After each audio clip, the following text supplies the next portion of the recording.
Hello friends, GK Prince academy में आप सभी का स्वागत है। तो हम लोग डिस्कस कर रहे थे उत्तर प्रदेश सामान्य ज्ञान अध्याय और सॉल्व पेपर का, और इसमें हम जो है टॉपिक वाइज देख रहे थे। ठीक है, जो कि आपके वनडे एग्जाम जो भी यूपी पुलिस कांस्टेबल का होने वाला है। ठीक है, साथ ही साथ आरओ यूपी पीसीएस और अन्य एग्जाम है जहाँ पे आपको जैसे बीपीओ का हो गया, ठीक है, जूनियर असिस्टेंट का हो गया, तो जहाँ पे भी उत्तर प्रदेश से संबंधित क्वेश्चन पूछे जाते हैं तो उनसे संबंधित ये आपका जो है वीडियो इंपॉर्टेंट हो जाता है। इसका पहला चैप्टर हो चुका है। आज का हम देखेंगे दूसरा चैप्टर, जिसमें हम दो चैप्टर इसमें देखने वाले, दूसरा और तीसरा चैप्टर। ठीक है, दूसरा चैप्टर जो है भौतिक विन्यास का होगा, तीसरा चैप्टर जो है वो जलवायु मृदा का होगा। चूंकि छोटे छोटे क्वेश्चन है चैप्टर, तो हम दोनों को एक साथ इसमें हम लेकर चलने वाले हैं। तो चलिए इस वीडियो को स्टार्ट करते हैं। स्टार्टिंग से पहले अगर आप चैनल पर नए में सब्सक्राइब नहीं किया है तो चैनल को सब्सक्राइब करें, साथ ही साथ वीडियो को भी लाइक करें और अपने दोस्तों में ज्यादा शेयर करें। ठीक है, पहले दूसरा देखेंगे भौतिक विन्यास। इसमें हम क्वेश्चन को इस तरीके से लेते हैं। पहला क्वेश्चन कुछ इस तरीके से इसमें आया हुआ था और पूछा गया था क्वेश्चन कि बुंदेलखंड आर्थिक क्षेत्र में जनपदों की संख्या कितनी है इनमें से। ठीक है, ये क्वेश्चन आया था जो कि यूपी पीसीएस हेल्थ इंस्पेक्टर 2013 के पेपर में पूछा गया था। देखिए, बुंदेलखंड आर्थिक क्षेत्रों की अगर हम बात करेंगे तो यहाँ पे टोटल जिले हैं, जो बुंदेलखंड का क्षेत्र है वहाँ पे 7 जिले आते हैं। ठीक है, और बुंदेलखंड के जो टोटल जिले हैं कितने आते हैं, 7 जिले आते हैं। तो इस तरीके से जो है बुंदेलखंड के टोटल जिले कितने आते हैं, तो 7 जो है क्या आते हैं, 7 जिले आते हैं। जिसमें अगर हम बात करेंगे तो कहाँ से अगर इसमें देखिए उत्तर प्रदेश का मैप है तो ये इतना जिला जो होता है ये क्या है, बुंदेलखंड का क्षेत्र कहलाता है। ठीक है, इसमें आपको मिल जाएगा चित्रकूट, जो कि चित्रकूट दिया गया है, बांदा, महोबा, हमीरपुर, जालौन, झांसी, ललितपुर, और ये सभी क्या है, बुंदेलखंड के भाग है, बुंदेलखंड का क्षेत्र कहलाता है। तो करेक्ट आंसर सी पार्ट याद रखिएगा, 7 आंसर इसका सही है। अगले क्वेश्चन की बात करेंगे तो अगला क्वेश्चन आया था उत्तर प्रदेश का कौन सा क्षेत्र आद्यकल्प की प्राचीनतम शैलों से निर्मित है इनमें से। ठीक है, शिवालिक या फिर विंध्याचल या फिर रुहेलखंड या फिर बुंदेलखंड। तो आद्यकल्प क्षेत्र जो है वो अगर हम बात करेंगे तो बुंदेलखंड की क्षेत्र की बात कर रहा है, तो यहाँ पे आंसर इसका डी ऑप्शन सही हो जाएगा। ठीक है, उत्तर प्रदेश का जो बुंदेलखंड क्षेत्र है वो आद्यकल्प प्राचीनतम शैलों से निर्मित है, तो आंसर डी ऑप्शन इसका सही है। ठीक है, बुंदेलखंड जो है मध्य भारत का एक प्राचीन क्षेत्र है। इसका विस्तार उत्तर प्रदेश तथा मध्य प्रदेश में भी है। इसका प्राचीन नाम क्या था, याद रखिएगा, जेजाक भुक्ति। क्या नाम था, जेजाक भुक्ति। ये याद रखिएगा, कभी एग्जाम में ये भी पूछ लिया जाता है कि बुंदेलखंड का प्राचीन नाम क्या था, तो जेजाक भुक्ति नाम था। अगला प्रश्न देखते हैं, तो निम्नलिखित में से कौन सा सही सुमेलित नहीं है, और ये भी यूपी पीसीएस आरएफओ मेंस के 2021 के पेपर में पूछा गया था। ठीक है, इसमें से बताना है। उत्तर प्रदेश का जनपद दिया गया है और अधिकतम और न्यूनतम क्षेत्र दिया गया है। लखीमपुर खीरी के बारे में बताया गया कि अधिकतम भौगोलिक क्षेत्रफल है, तो उत्तर प्रदेश का सर्वाधिक क्षेत्रफल वाला जो जिला है वो लखीमपुर खीरी ही है, तो ये तो सही मिलान किया हुआ। ठीक है, दूसरा दिया गया कि सोनभद्र अधिकतम वन आच्छादित क्षेत्रफल है, तो अधिकतम वन आच्छादित क्षेत्रफल की बात करेंगे तो उत्तर प्रदेश में तो सोनभद्र जिला ही आता है, तो ये भी सही है। ठीक है, तीसरा दिया गया कि न्यूनतम भौगोलिक क्षेत्रफल जो है वो सीतापुर है, तो देखिए उत्तर प्रदेश में अगर न्यूनतम भौगोलिक क्षेत्रफल की अगर हम बात करेंगे तो वो आएगा संत रविदास नगर। ठीक है, संत रविदास नगर, रविदास नगर। ठीक है, तो यहाँ पे आपका आंसर सी पार्ट हो जाएगा। हमें सुमेलित नहीं है वो बताना था, तो आंसर आपका सी ऑप्शन हो जाएगा, ये गलत दिया गया है। संत रविदास नगर जो दिया गया न्यूनतम वन आच्छादित क्षेत्रफल है, तो ये आपका सही है। ठीक है, तो ये आपका सही हो जाएगा। तो इस तरीके से आपका आंसर जो होगा इसमें सी पार्ट करेक्ट हो जाएगा। चलिए अगले क्वेश्चन की तरफ बढ़ेंगे। अगला प्रश्न है यूपी कांस्टेबल के 2018 के पेपर में पूछा गया था कि उत्तर प्रदेश के किस शहर को पूर्व का ग्रास के नाम से जानते हैं। पूर्व का ग्रास के नाम से किस शहर को जाना जाता है, तो पूर्व का ग्रास के नाम से अगर हम इसमें से देखेंगे तो कौन सा ऑप्शन सही हो जाएगा, तो इसमें ऑप्शन डी ऑप्शन सही हो जाएगा, जो है कन्नौज। कन्नौज को पूर्व का ग्रास के नाम से जानते हैं, तो ऑप्शन डी ऑप्शन इसका करेक्ट है। डी ऑप्शन में अगर करेक्ट है तो इसके बारे में जानते हैं। तो कन्नौज शहर को पूर्व का ग्रास के नाम से जाना जाता है। कन्नौज जो है एक प्राचीन नगर है जो कभी हिंदू साम्राज्य की राजधानी के रूप में प्रतिष्ठित रहा था। माना जाता है कि कान्य जो ब्राह्मण मूल रूप से इसी स्थान के रहने वाले थे।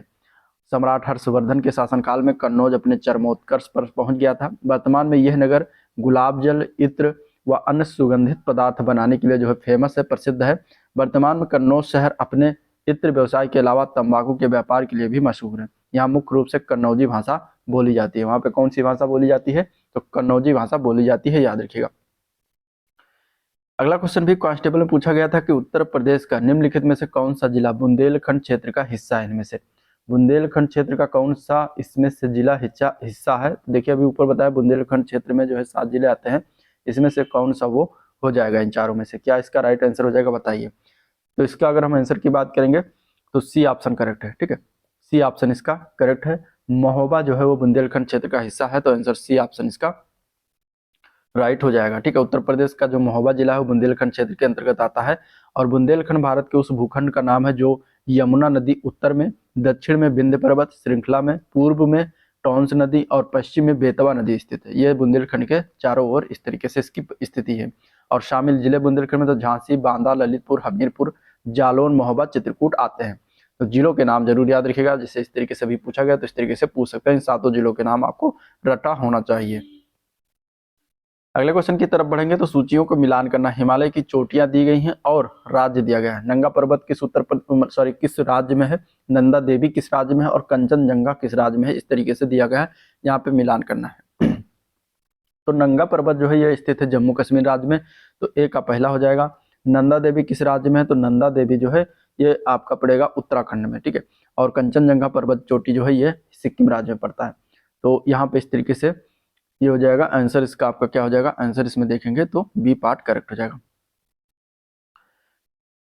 अगला क्वेश्चन देखते हैं, तो किस शहर को अभी तक राष्ट्रीय राजधानी क्षेत्र के रूप में सम्मिलित नहीं किया गया है, और क्या पूछा गया था 2016 में ग्राम पंचायत अधिकारी में पेपर में आया हुआ था। इनमें से कौन से शहर को अभी तक राष्ट्रीय राजधानी क्षेत्र एनसीआर यानी कि एनसीआर में शामिल नहीं किया गया है, तो इसमें से अगर देखेंगे आंसर की बात तो आंसर हो जाएगा सी ऑप्शन, अलीगढ़ को भी शामिल नहीं किया गया है, तो आंसर हो जाएगा सी ऑप्शन अलीगढ़, ठीक है। उत्तर प्रदेश के अलीगढ़ जिले जो है अभी राष्ट्रीय राजधानी क्षेत्र में सम्मिलित नहीं है। राष्ट्रीय राजधानी क्षेत्र में सम्मिलित क्षेत्र याद रखिएगा, दिल्ली में अगर देखेंगे तो उत्तर प्रदेश के 8 जिले आते हैं, गाजियाबाद, गौतम बुद्ध नगर, बुलंदशहर, मेरठ, बागपत, हापुड़, मुजफ्फरनगर और शामली, ठीक है। तो ये उत्तर प्रदेश के 8 जिले हैं जो राष्ट्रीय राजधानी क्षेत्र में सम्मिलित हैं। हरियाणा का अगर जिला की बात करें तो फरीदाबाद, गुड़गांव, मेवात, रोहतक, सोनीपत, रेवाड़ी, झज्जर, पानीपत, पलवल, महेंद्रगढ़, भिवानी, जींद और करनाल, ये इतने जिले हरियाणा के इसमें सम्मिलित हैं। और राजस्थान के 2 जिला हैं भरतपुर और अलवर। अगला क्वेश्चन देखते हैं। अगला क्वेश्चन 2019 के पेपर में आया था लोअर एग्जाम। बुंदेलखंड नामक क्षेत्र निम्नलिखित किस सीमा के अंतर्गत आता है, इनमें से बुंदेलखंड जो क्षेत्र है वो किस सीमा के अंतर्गत आता है, तो बुंदेलखंड क्षेत्र जो है वो उत्तर प्रदेश और मध्य प्रदेश में फैला हुआ है, तो यहाँ पे आंसर बी ऑप्शन सही हो जाएगा। उत्तर प्रदेश मध्य प्रदेश सीमा के अंतर्गत बुंदेलखंड क्षेत्र आता है। बुंदेलखंड में कितने जिले हैं, तो टोटल 7 जिले हैं, ठीक है, 7 जिले हैं, तो ये भी याद रखिएगा। उत्तर प्रदेश के राज्य के सर्वाधिक 11 जिलों की सीमा मध्य प्रदेश से लगती है। अब 11 जिले जो सीमा मध्य प्रदेश से लगती है कौन कौन से हैं, तो इटावा, जालौन, झांसी, आगरा, ललितपुर, महोबा, बांदा, चित्रकूट, प्रयागराज, मिर्जापुर और सोनभद्र, ये 11 जिले हैं जो मध्य प्रदेश से सीमा लगते हैं। उत्तर प्रदेश के दक्षिण में 7 जिले हैं, जिसमें 2 संभाग आते हैं, और मध्य प्रदेश के उत्तर में 13 जिले जिसमें 3 संभाग में सम्मिलित हैं। लगभग 1.5 लाख वर्ग किलोमीटर में फैले क्षेत्र को बुंदेलखंड क्षेत्र के नाम से जानते हैं। झांसी संभाग है और चित्रकूट संभाग। झांसी संभाग में झांसी, ललितपुर, जालौन जिला आता है। चित्रकूट संभाग में इसका मुख्यालय बांदा है। चित्रकूट, बांदा, महोबा और हमीरपुर आते हैं। नेक्स्ट क्वेश्चन, अगला प्रश्न है, उत्तर प्रदेश का कौन सा जिला उत्तर प्रदेश और बिहार की सीमा पर स्थित है। इनमें से कौन सा जिला उत्तर प्रदेश और बिहार की सीमा पर बताना है स्थित है, ठीक है। इस तरीके से इसमें बताना है कि उत्तर प्रदेश और बिहार की सीमा से कौन सा इसमें जिला स्थित है, ये बताना है। तो उत्तर प्रदेश बिहार पूर्वी जिला उत्तर प्रदेश के अगर हम देखेंगे तो वहाँ पे कौन कौन से जिला बिहार की सीमा पर स्थित है, तो इसमें से ऑप्शन क्या हो जाएगा, ऑप्शन हो जाएगा बलिया, ठीक है, बागी बलिया पूर्वी जिला है। आंसर डी ऑप्शन हो जाएगा जो कि बिहार से टच करता है।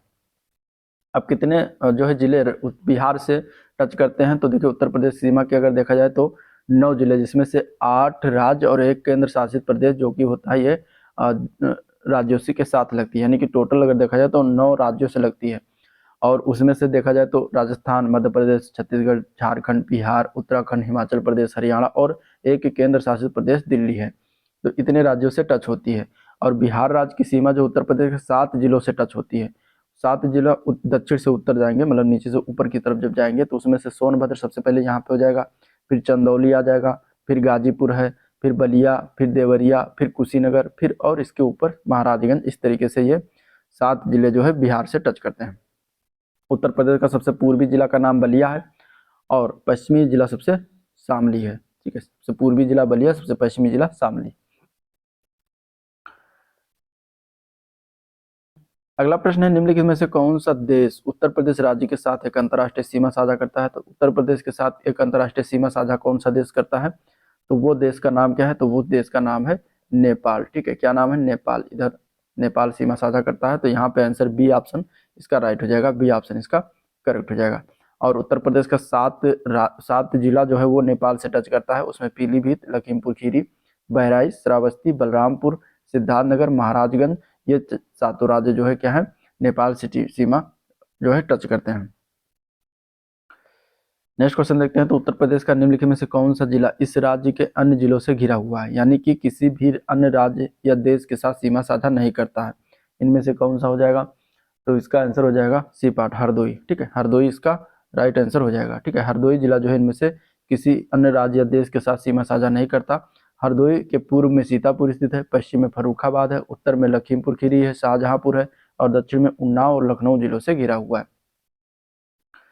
नेक्स्ट क्वेश्चन है, उत्तर प्रदेश के निम्नलिखित में से कौन से जिले की सीमा मध्य प्रदेश के साथ सीमा साझा नहीं करती। तो मध्य प्रदेश के भी बारे में ऊपर बताया, ऊपर वाले क्वेश्चन में, कि मध्य प्रदेश के साथ कौन कौन सी सीमा जो है टच करती है।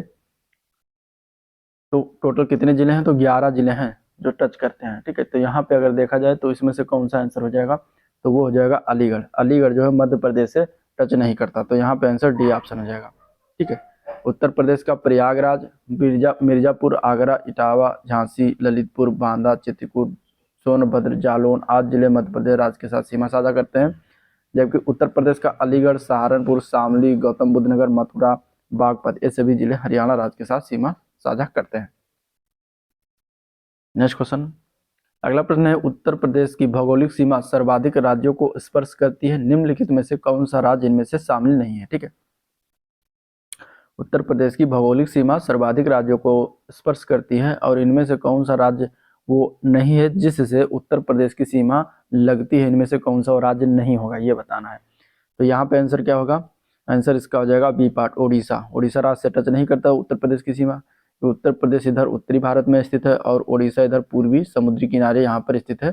ठीक है, बंगाल के किनारे। तो इस तरीके से इन दोनों की सीमा टच नहीं होती, तो यहाँ पे आंसर बी ऑप्शन करेक्ट हो जाएगा। ठीक है, कुल 9 राज्य की सीमा टच होती है, उसमें से 8 राज्य है और 1 केंद्र शासित प्रदेश है। राज्यों में उत्तराखंड आता है, हिमाचल प्रदेश है, दिल्ली केंद्र शासित प्रदेश हो जाएगा, हरियाणा है, राजस्थान है, मध्य प्रदेश, छत्तीसगढ़, बिहार और झारखंड से सीमा टच करती हैं। ठीक है, तो ये हो गया भौतिक विन्यास। अब हम देखेंगे इसमें जलवायु एवं मृदा से संबंधित क्वेश्चन को। तो पहला क्वेश्चन दिया गया कि निम्न प्रकारों की मिट्टी में से किस की बुंदेलखंड क्षेत्र में प्रमुखता है इनमें से। ठीक है, निम्न प्रकारों की मिट्टी में से किस एक की बुंदेलखंड क्षेत्र में प्रमुखता है। बुंदेलखंड क्षेत्र में कौन सी मिट्टी पाई जाती है, ये बताना है। तो बुंदेलखंड क्षेत्र में अधिकतर अगर हम बात करेंगे तो इसमें से तो ए ऑप्शन हो जाएगा, काली कपास की मिट्टी पाई जाती है, तो आंसर ए पार्ट इसका राइट हो जाएगा। ठीक है, बुंदेलखंड क्षेत्र में 2 प्रकार की मिट्टी पाई जाती है। पहला एक है काली मिट्टी। काली मिट्टी 2 प्रमुख वर्ग की मिट्टी पाई जाती है, एक होती है काबर, दूसरी होती है मार। ठीक है, इस तरह की मिट्टी में जल धारण क्षमता बहुत अधिक है और उत्पादन क्षमता भी अत्यधिक होता है। और लाल मिट्टी की अगर हम बात करें तो इस मिट्टी को रॉकर या यरुआ 2 समूहों में विभक्त किया, मतलब 2 प्रकार की इसको भी कह सकते हैं। और इस मिट्टी में जल धारण क्षमता एवं उत्पादन क्षमता जो होती है बहुत कम होती है। इस मिट्टी की सबसे ज़्यादा संरचना के कारण इसे भू कटाव का बहुत अधिक होता है। तो यहाँ पे 2 प्रकार की मिट्टी जो है बुंदेलखंड क्षेत्र में पाई जाती है मुख्यतः। तो इस तरीके से ऑप्शन इसमें देखेंगे तो ऑप्शन में काली कपास मिट्टी ही दिया था, ये देखिए इस तरीके से, जो कि आपका इसका राइट आंसर हो जाएगा। बाकी जलोढ़ मिट्टी, करेल मिट्टी, विंध्यन मिट्टी, ये सभी मिट्टियाँ नहीं पाई जाती है। तो प्रमुखता है काली कपास की मिट्टी, याद रखिएगा। अगले क्वेश्चन की तरफ बढ़ेंगे। अगला प्रश्न है, उत्तर प्रदेश के भाबर क्षेत्र में निम्नलिखित में से किस प्रकार की मृदा पाई जाती है। अब भाबर क्षेत्र में पूछा गया है कि किस प्रकार की मृदा पाई जाती है, कौन सी प्रकार की मिट्टी पाई जाती है। तो भाबर क्षेत्र में जो मृदा होती है वो होती है कंकरीली और पथरीली मृदा। तो यहाँ पे आंसर सी ऑप्शन इसका करेक्ट हो जाएगा। ठीक है, चलिए नेक्स्ट क्वेश्चन। उत्तर प्रदेश में लाल मिट्टी मुख्यतः पाई जाती है। ठीक है, लाल मिट्टी जो है उत्तर प्रदेश में मुख्यतः किस जिलों में, किन जिलों में ये पाई जाती है। तो लाल मिट्टी की अगर हम बात करेंगे तो किन किन जिलों में पाया जाता है, तो यहाँ पे इसका आंसर क्या हो जाएगा, आंसर हो जाएगा सी ऑप्शन, मिर्जापुर और झांसी क्षेत्रों में जो है जिलों में लाल मिट्टी मुख्यतः पाई जाती है। तो आंसर सी ऑप्शन हो जाएगा। कहाँ कहाँ पाई जाती है जान लीजिए। देखिए, लाल मृदा जो है दक्षिणी प्रयागराज में प्राप्त होती है, झांसी से, मिर्जापुर से, सोनभद्र और चंदौली, इन जिलों में जो है आपको मुख्यतः लाल मिट्टी पाई जाती है। इस मिट्टी का निर्माण जो होता है बालका में लाल बिंद चट्टानों के टूटने फूटने से हुआ है, और इस मृदा में नाइट्रोजन, फास्फोरस, चूना, जैव तत्वों की कमी होती है और लौह अंश की जो है अधिकता, मतलब कि उसमें आयरन की अधिकता पाई जाती है। तो लाल मिट्टी के बारे में याद रखिएगा किन किन जिलों में पाया जाता है, तो दक्षिणी प्रयागराज है, झांसी है, मिर्जापुर है, सोनभद्र है और चंदौली है, क्योंकि इस तरीके से क्वेश्चन बन सकता है। ठीक है, तो यहाँ पे आपको याद होना जरूरी है जिलों के नाम। चलिए अगले क्वेश्चन की तरफ बढ़ते हैं। अगला प्रश्न है, लवण प्रभावित मृदाएं मुख्यतः उत्तर प्रदेश के किन मंडलों में पाई जाती हैं? ठीक है, तो इस प्रकार की मिट्टियां अगर देखेंगे तो ये आगरा और अलीगढ़ जिलों में पाई जाती है। तो आंसर ए पार्ट इसका करेक्ट हो जाएगा, आगरा एवं अलीगढ़ जिले में। उत्तर प्रदेश के बांगर मृदा वाले क्षेत्र में भूमि के समतल होने और जल निकासी की उचित प्रबंध न होने पर, नहरों से सिंचाई किए जाने से, वर्षा की कमी होने से, लवण युक्त जल से सिंचाई की अधिकता होने से, जुताई एक ही गहराई तक करते रहने से तथा क्षारीय उर्वरकों में लगातार प्रयोग आदि के कारणों से लगभग 10% भूमि जो है ऊसर हो चुकी है, और जो कि प्रदेश का अलीगढ़ क्षेत्र, मैनपुरी जिला, कानपुर है, उन्नाव, एटा, इटावा, रायबरेली, सुल्तानपुर, प्रतापगढ़, जौनपुर, इलाहाबाद आदि जिलों में पाया जाता है। तो ये जिले जरूर याद रखिएगा। नेक्स्ट क्वेश्चन की तरफ बढ़ेंगे। अगला प्रश्न है, निम्नलिखित स्थानों में से वर्षा ऋतु में कहाँ जो है सर्वाधिक वर्षा होती है? वर्षा ऋतु में कहाँ पर सबसे ज्यादा वर्षा होती है, किस जिले में होती है उत्तर प्रदेश के? तो ये सबसे ज्यादा जो होता है ये होता है गोरखपुर जिले में। तो आंसर इसका सी ऑप्शन से हो जाएगा। ठीक है, सर्वाधिक उत्तर प्रदेश में सर्वाधिक 184 सेंटीमीटर वर्षा गोरखपुर जिले में होता है। गोरखपुर कहाँ पड़ता है? तो राज्य के पूर्वी भाग में स्थित भारत के प्रसिद्ध शहर है। नेक्स्ट क्वेश्चन की बात करेंगे। उत्तर प्रदेश में शस्य जलवायु क्षेत्रों की संख्या टोटल कितनी है? तो शस्य जलवायु क्षेत्रों की संख्या की अगर हम बात करें तो टोटल हो जाएगा 9। ठीक है, सी ऑप्शन इसका करेक्ट हो जाएगा। देखिए कितनी बार पूछा गया है तो इंपॉर्टेंट हो जाता है एग्जाम ये क्वेश्चन। ठीक है, शस्य जलवायु क्षेत्रों की टोटल 9 है। कृषि को प्रभावित करने वाले कारक यथा इसमें मृदा प्रकार, अति वर्षा, तापमान, जल एवं मानव संसाधन आदि के आधार पर जो है उत्तर प्रदेश को 9 कृषि जलवायु प्रदेशों में बांटा गया। कौन कौन से हैं एक बार इसको देख लीजिए। 9 भाबर एवं तराई क्षेत्र आता है, दूसरा पश्चिमी मैदान, तीसरा मध्य पश्चिमी मैदान, चौथा आता है दक्षिण पश्चिमी समशुष्क मैदान, पांचवा है मध्य मैदान, छठवां है बुंदेलखंड क्षेत्र, ठीक है नीचे वाला, उत्तरी पूर्वी मैदान इस साइड वाला, पूर्वी मैदान इस साइड वाला, और विंध्य क्षेत्र आता है। ठीक है, तो इस तरीके से 9 शस्य जलवायु क्षेत्रों में बांटा गया है। Next question. अगला क्वेश्चन है, मृदा जिसमें मुख्य रूप से पोटास की कमी है उत्तर प्रदेश के किस जिले में पाया जाता है? ठीक है, वो मृदा बताना है जिसमें मुख्य रूप से पोटास की कमी है और किस जिले में पाया जाता है। तो इसका आंसर हो जाएगा ए ऑप्शन, जौनपुर जिले में प्राप्ति होती है। यहाँ पे आंसर ए पार्ट करेक्ट हो जाएगा। ठीक है, पोटास की कमी होती है जौनपुर जिलों में, और जौनपुर के साथ साथ अगर आजमगढ़, मऊ और जौनपुर ये तीनों जिला याद रखिए, यहाँ पे कई मिट्टियों में जो है पोटास की कमी पाई जाती है। ठीक है, तो इस तरीके से था ओवरऑल वीडियो जिसको हम लोगों ने देखा 2 चैप्टर एक साथ। और वीडियो अगर पसंद आया तो लाइक करिएगा, चैनल को सब्सक्राइब नहीं किया तो सब्सक्राइब करना मत भूलिए, सब्सक्राइब कर लीजिएगा, साथ ही साथ अपने दोस्तों में शेयर भी कर दीजिएगा। ठीक है, और आज का वीडियो में पर एंड करते हैं, मिलते हैं नेक्स्ट वीडियो में, तब तक के लिए थैंक यू। ठीक है।